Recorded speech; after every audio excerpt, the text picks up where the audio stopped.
Think of a very famous guy you know. Now think about what car he or she owns. It's very likely that they have an expensive car, a Porsche or Range Rover or even a Lamborghini. Now think about every rich guy you know. Wait, you already did that, didn't you?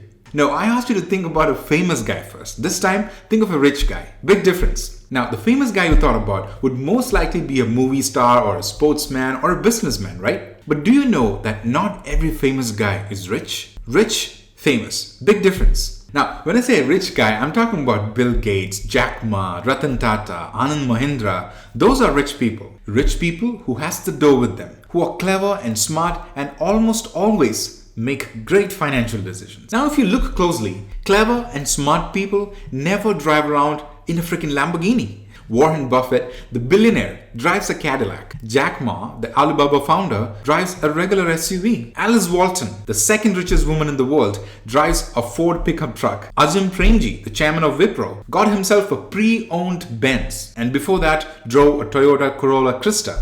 But why?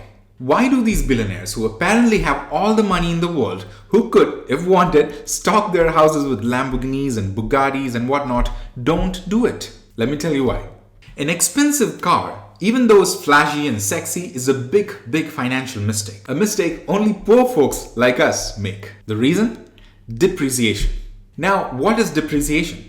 A reduction in the value of an asset over time due to a particular wear and tear is called depreciation in financial terms. Basically, what that means is any car you buy, starting from the day you buy it, the minute you buy it, starts losing its value. If you buy a car for say rupees 10 lakhs, a small car, the moment you buy it and drive it off from the showroom, there is an immediate 10 to 15% depreciation in its value. So if you drive out of the showroom with a new car and bring it back right away and sell it off to the same manufacturer, the very same day, you will only get 8 to 9 lakhs at best, most likely lesser than that. That is depreciation. Now on top of that, cars are money-sucking machines. Repairs, insurance, maintenance, fuel, the cost of owning a car is just too much. The clever folks are the ones who are always on the lookout for ways to grow their money, not waste it. In finance, things you buy that waste or devalue your money are called depreciating assets, and the car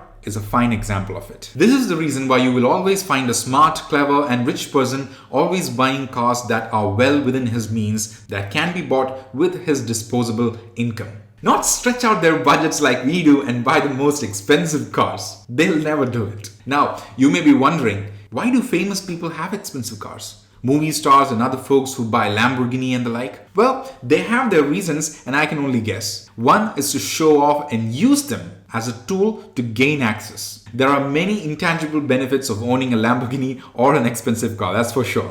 Like getting into a social circle, press value, relationships, social appearance, business leads, access to groups and clubs which otherwise they wouldn't have gotten into. And folks like movie stars and people from certain other walks of life need that kind of tools to get the access and power they need. So when they're flashing off their newly bought supercar, that's because they know that it'll fetch them a page 3 column in the newspaper tomorrow, or access to a club that they've been always wanting to get into. And that's great value for them and it makes complete sense. So friends, I'm not against buying expensive cars. By all means, if you have the disposable income around, go around and buy a supercar. But keep in mind that the wise guys we know always invest their money in things that will grow their money. Never eat it. I hope that makes sense. This is Mani Karthik signing off. Maybe I should get a supercar. I drive a Toyota Corolla Crista and a Volkswagen Polo. What car do you drive?